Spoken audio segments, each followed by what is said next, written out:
اگر اوزون کی تہ مکمل غائب ہو جائے تو کیا ہوگا؟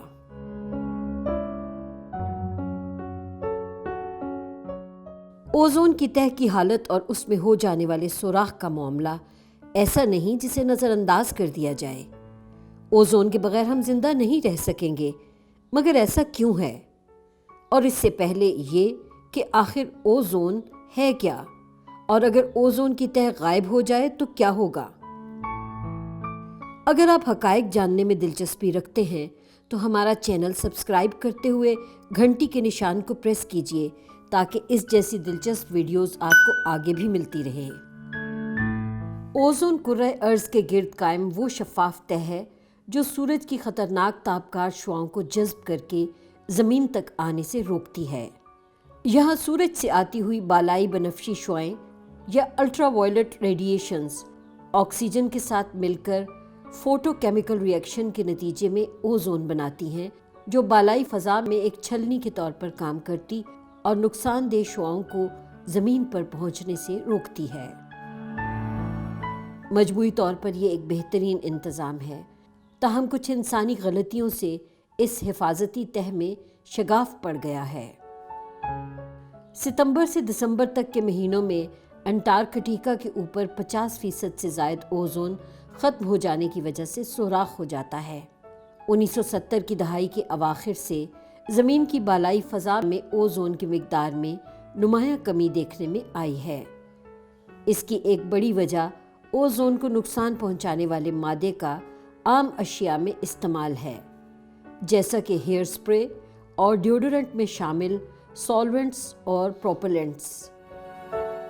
جب ایسا مادہ فضا میں جاتا ہے تو وہ فوٹو ڈسوسییشن نامی کیمیکل کو جنم دیتا ہے، جو اوزون کو واپس عام آکسیجن میں بدل دیتا ہے۔ اس کے نتیجے میں اوزون کا حفاظتی حصار متاثر ہونے لگتا ہے۔ یہ کوئی نیا سائنسی انکشاف نہیں۔ اس حوالے سے تجربات کا آغاز 1970 کی دہائی میں ہو گیا تھا اور بالآخر 1987 میں ماہرین اقوام عالم کو مونٹریال پروٹوکول پر دستخط پر قائل کرنے میں کامیاب ہو گئے۔ اس معاہدے کی روح سے ان اشیاء کا استعمال کم کر دیا جانا تھا جو اوزون کی بربادی کا سبب بن رہے ہیں۔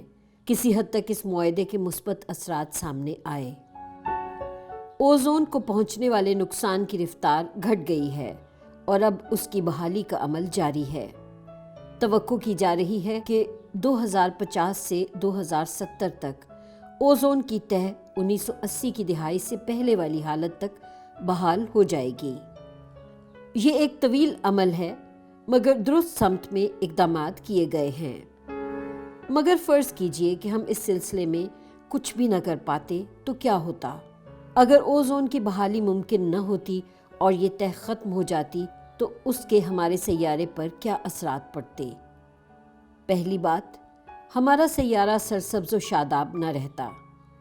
الٹرا وائلٹ شعاعیں پودوں کی ضیائی تالیف یا فوٹو سینتھسس اور کئی دوسرے عوامل جیسا کہ جین ریگولیشن اور سیل ایکسپینشن میں اہم کردار ادا کرتی ہیں۔ تاہم پودوں پر ان شعاؤں کا دیر تک پڑنا ان کے ڈی این اے، جھلیوں یا میمبرینز اور نشو و نما کے لیے نقصان دہ ہے۔ پودے عام طور پر فوٹو ریسیپٹرز کے ذریعے ان شعاؤں کے نقصان دہ اثرات سے محفوظ رہتے ہیں، تاہم اوزون کی حفاظتی تہ کی عدم موجودگی میں پودوں پر یہ شعاعیں پوری شدت سے گریں گی اور وہ زندہ نہ رہ سکیں گے۔ یوں اہم فصلوں کی تباہی سے محض غذا کی فراہمی پر ہی اثر نہ پڑے گا، بلکہ ساتھ ساتھ ہوا میں آکسیجن کی مقدار بھی کم ہو جائے گی اور حیاتیاتی غذائی سلسلے یعنی فوڈ چین کو نقصان پہنچے گا۔ ایک طرف نباتات خور جاندار یعنی ہربی وورز غذا سے محروم ہو جائیں گے، تو دوسری طرف گوشت کے حصول کے لیے دوسرے جانداروں کی آپس میں جھڑپیں شروع ہو جائیں گی۔ نباتات خوروں کے ہلاک ہونے پر ان کی لاشیں سورج کی روشنی کی شدت میں تیز رفتاری سے گلنے سڑنے یا ڈی کمپوز ہونے لگیں گی، اور یوں مردار خوروں کے لیے بھی خوراک کی فراہمی مشکل سے مشکل تر ہو جائے گی۔ جب زمین پر ان گلی سڑی لاشوں کا ڈھیر لگے گا تو ایک ناگوار بدبو اپنا ڈیرا لگا لے گی۔ ہمارا انجام بھی مختلف نہ ہوگا۔ جو اپنی پناہ گاہ سے باہر نکلے گا، سورج کی نقصان دہ شعاعیں اسے بھی جلانے لگیں گی۔ انسانی بدن پر ان کے براہ راست پڑنے کے نتیجے میں محض 5 منٹ کے عرصے میں سن برن کی کیفیت پیدا ہو جائے گی اور پھر چھالے پڑنے لگیں گے۔ پورے بدن پر پیپ سے بھرے چھوٹے چھوٹے زخم نمودار ہو جائیں گے جو بدبودار ہوں گے اور نہایت تکلیف دیں گے۔ اس کے بعد ہم سن برن سکنس کا شکار ہو جائیں گے اور ہمیں متلی اور چکر آنے لگیں گے۔ اگر ہم زیادہ عرصے کے لیے دھوپ میں کھڑے رہیں تو یہ بھی ممکن ہے کہ ہمارے پٹھوں اور ہڈیوں سے ساری جلد سڑ جائے۔ ان حالات میں ہماری بقا کے لیے ضروری ہوگا کہ ہم گھروں سے باہر نکلتے ہوئے خود کو سر سے پاؤں تک حفاظتی خول میں ڈھانپے رکھیں، مگر یہ سہولت بھی محض خواص کو ہی میسر ہوگی۔ زیر زمین بنے ہوئے بنکرز میں رہائش اختیار کر کے ہم اپنی زندگی کو طول دے سکیں گے۔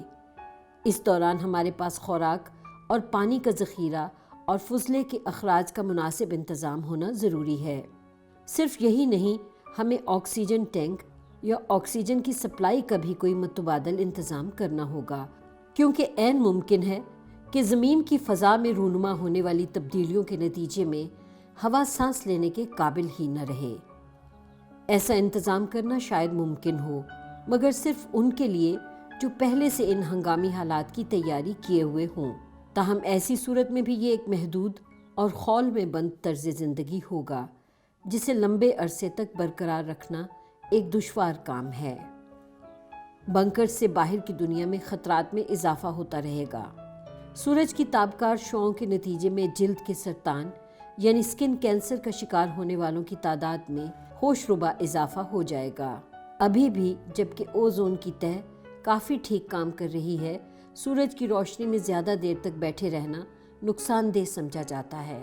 اگر اوزون کی حفاظتی تہہ ہٹ جائے تو شمسی توانائی اپنی پوری شدت سے زمین تک پہنچے گی اور کینسر زیادہ تیزی اور بے رحمی سے لوگوں کو دبوچے گا۔